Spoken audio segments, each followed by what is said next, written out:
In this episode of Idea City, it was especially true in Asia, but it was also true in the United States at the time. It was pretty much a universal truth that families would stop on a boy.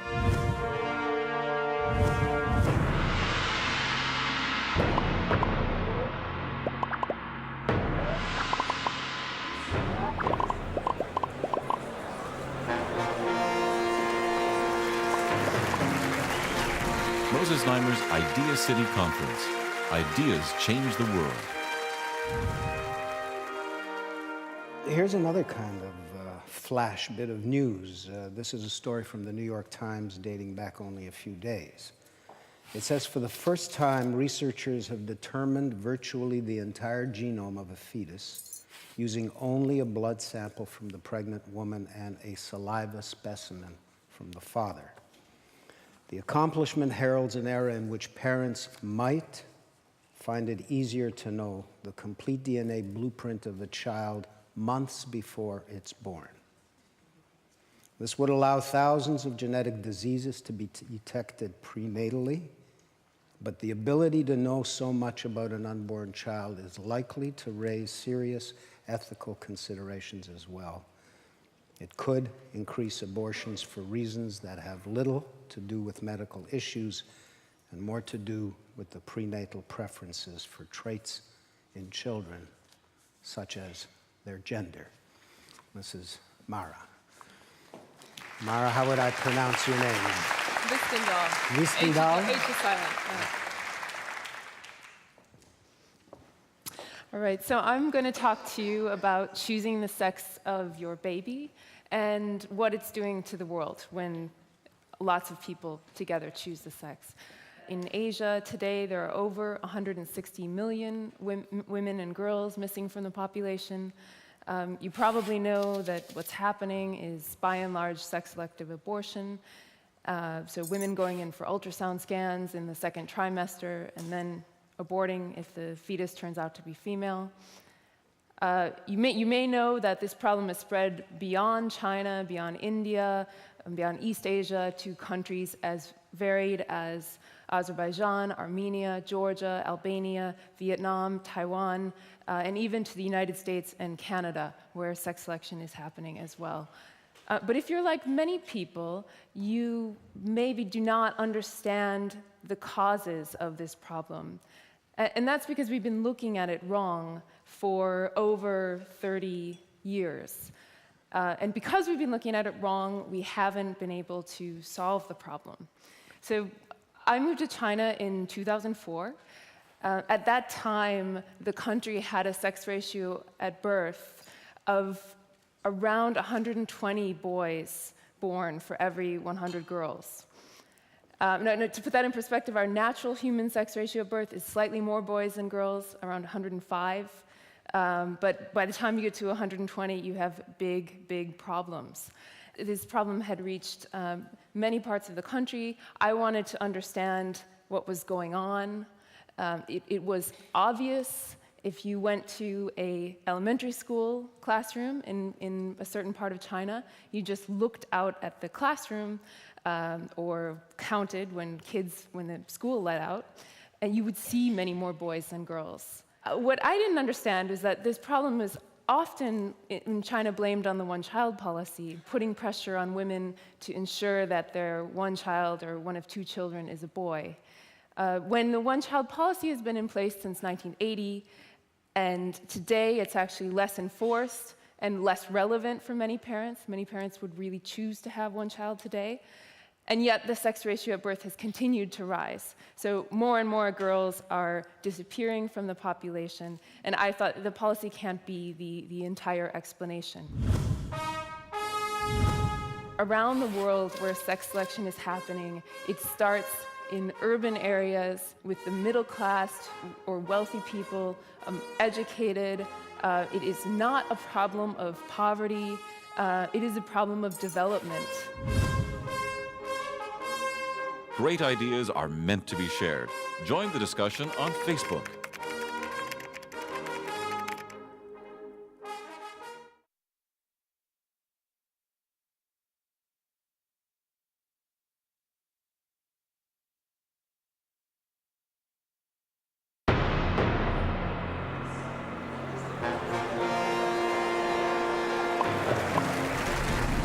Moses Znaimer's Idea City Conference.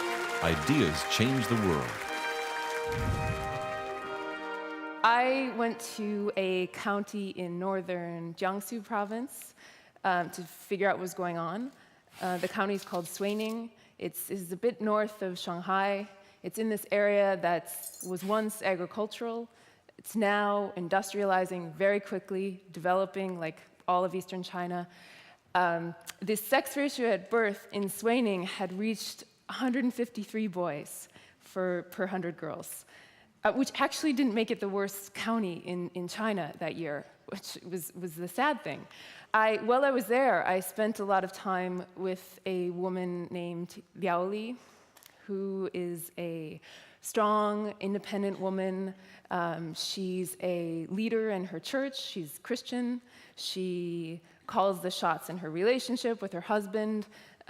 She makes a lot of the financial decisions. She keeps the cell phone when her husband goes off to work. She's the mother of 3 children.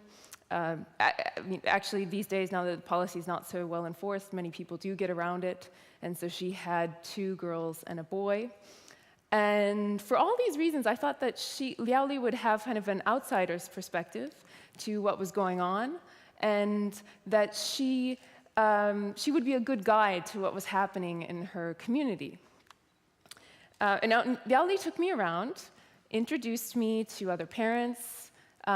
She gave me a lot of commentary on what was going on. She was very generous with her time. And she said things like, it's such a shame that people are getting rid of girls when girls might actually take better care of you when you get older. They're more emotional, they stay closer to you. And at one point she actually even said, it's such a shame to abort a girl when you are yourself a woman. She recognized the irony in this. And I formed a certain impression of her, and then toward the end of my trip, so the end of a few weeks, she had me over for dinner, and we had some warm beer. After a few glasses, she got up from the table and said, I aborted 2 girls. And that threw me for a loop at the time, because here was this woman who I thought was an outsider to this situation, strong, independent, recognized that what was happening was a travesty, and here she was saying, I did this not once, but twice, and I'm a part of the problem. But later, as I did more research, I realized that Liao Li's situation was, in fact, actually pretty typical. So around the world where sex selection is happening, it starts in urban areas, with the middle class or wealthy people, educated. It is not a problem of poverty. It is a problem of development. And it's a very modern problem, in a sense. And at the same time, it's a problem that has strong historical roots. And it has historical roots that actually involve Western institutions and governments. And that's a part of the story that you don't hear about so much, that I became interested in as I did more research. So 50 years ago, if you had been going to a conference where people present their hot new ideas and talk about the issues that really matter, there is a good chance that somebody would have presented on the issue of population growth. Population growth was really front and center. This was a huge, huge concern for I should say, intellectuals in the West, primarily. And the area that was really ground zero for looking at population growth was the developing world. India was really number 1. China was up there as well. The population growth, the population bomb, the book starts in India, and so people were racking their brains to come up with solutions to how do we bring down birth rates quickly and expediently around the world, but particularly in the countries where birth rates are highest. So all kinds of people are enlisted in this struggle. You had anthropologists, sociologists, biologists, geneticists working on the problem. You had conferences hosted, all kinds of studies done. And one of the things that emerged pretty quickly was that one reason that people kept having children was to get a boy. So if you looked at when they stopped having children, and this was true around the world. It was especially true in Asia, but it was also true in the United States at the time. It was pretty much a universal truth that families would stop on a boy. So they would girl, girl, girl, boy, girl, girl, boy, girl, boy. This was actually called the stopping rule in demography. And from there, it emerged the idea, why not guarantee them a way to get a boy? So if people are having all these extra children, never mind that all the extra children are girls, let's find a way to get rid of those extra births. Something called the man-child or male-child pill. And this was a pill that a woman could take before sex to ensure that any children that resulted would be male. Get the latest Idealist news, presenter information, and watch streaming video at ideacityonline.com.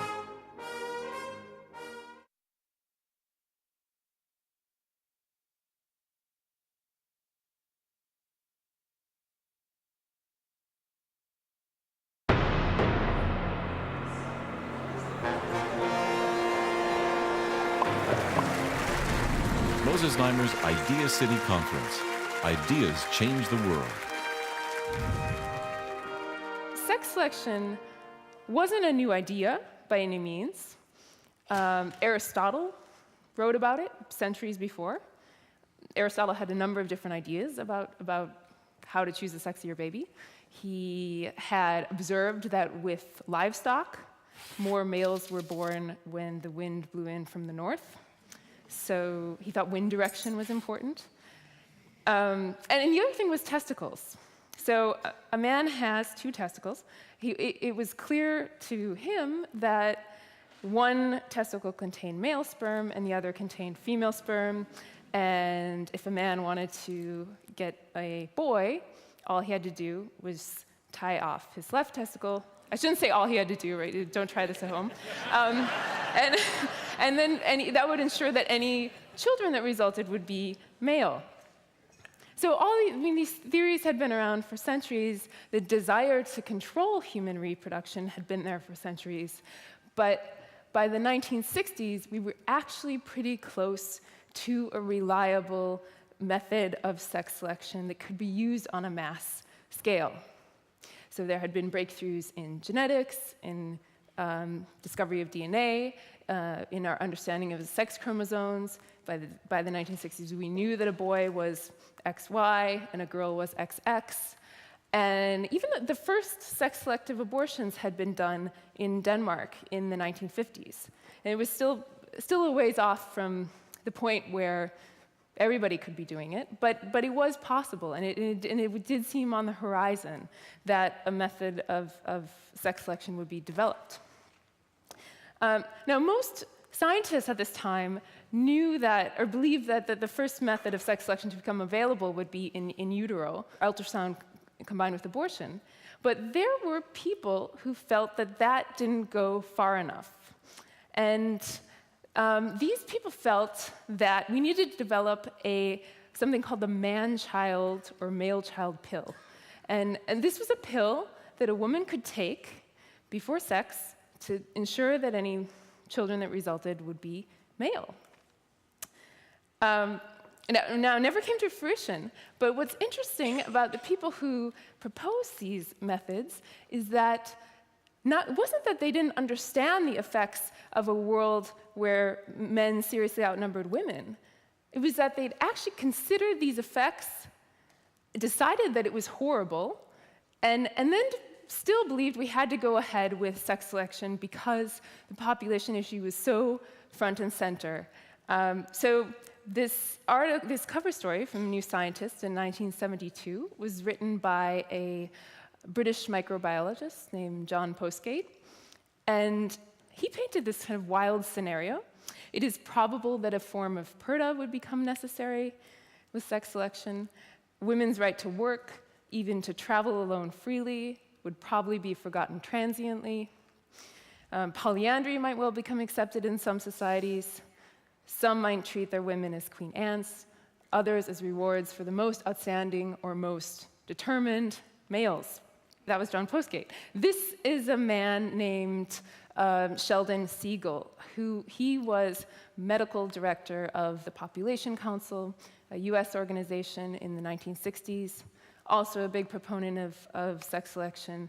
And what's significant about him is he was posted to Delhi for a few years in the mid-60s. While he was there, he started the Department of Reproductive Medicine at India's top medical school, the All India Institute of Medical Sciences, and he trained students there in an early form of sex determination. After he left, the All India Institute of Medical Sciences became the site of experiments where doctors offered poor pregnant women in Delhi the opportunity to determine the sex of the fetus, and then they tracked whether or not they aborted. Turned out they aborted if the fetus was female, and the scientists then wrote this up in a medical journal. It's a great method of population control, and that was how sex-selective abortion found its way to India. Sex selection during in vitro fertilization. So it continues to move forward, and yet we haven't learned anything about ethics. We are not having the discussion that we did not have 60 years ago, and it should be happening today. Get the latest Idea City news instantly. Follow us on Twitter.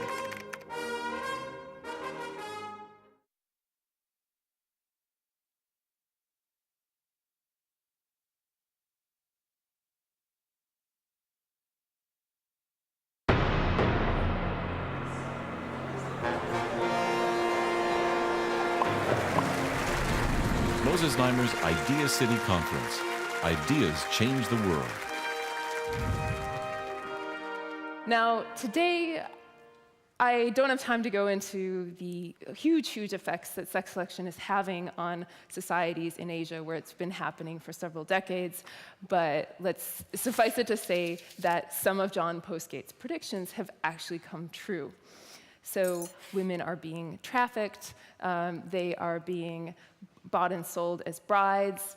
The US State Department lists the sex ratio imbalance in China as a major cause of trafficking in and around the region. So huge effects. Even polyandry, women being married to multiple men, that is happening. And what's sad is that we have historical amnesia about Western involvement. So when I set out to write my book on this topic, I can't tell you how many reports I read that mentioned the phrase traditional values. So this is a problem of traditional values in Asia, and no mention of this history of Western involvement with sex selection. Today, the technology is moving ahead. So today, sex selection is about ultrasound and abortion. Tomorrow, it will be about blood tests that a woman can take as early as 7 weeks of pregnancy to determine the sex. It will be about fetal genome testing or about sex selection during in vitro fertilization. So it continues to move forward. The research is being done, again, primarily in the West.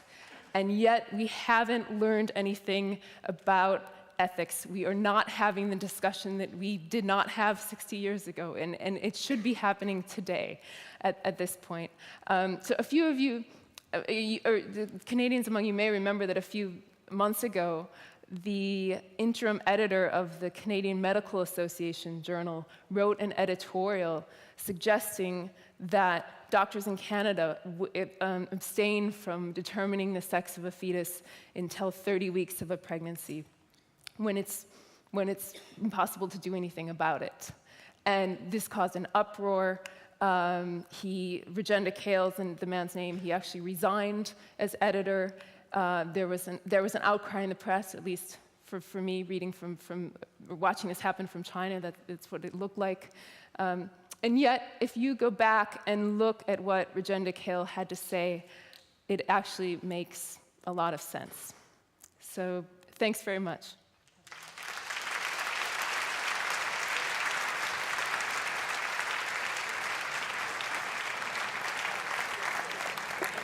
I draw your attention to Mara's book as well. There it is. Mara, thank you very much for your contribution. I'm curious to know what the Chinese authorities are saying and doing about this. The Chinese government is actually now very worried about all these extra men. So an estimated 15% of men won't have a female counterpart soon. It's going to be a huge problem. And societies with a preponderance of males, particularly if they're young and crazed with testosterone, are historically known to be more violent, are they not? It's happened in the U.S. with the Wild West, happens in frat houses, happens... I don't think it's going to be a good thing for societies, no. No. Well, thanks for your contribution. All right, thanks.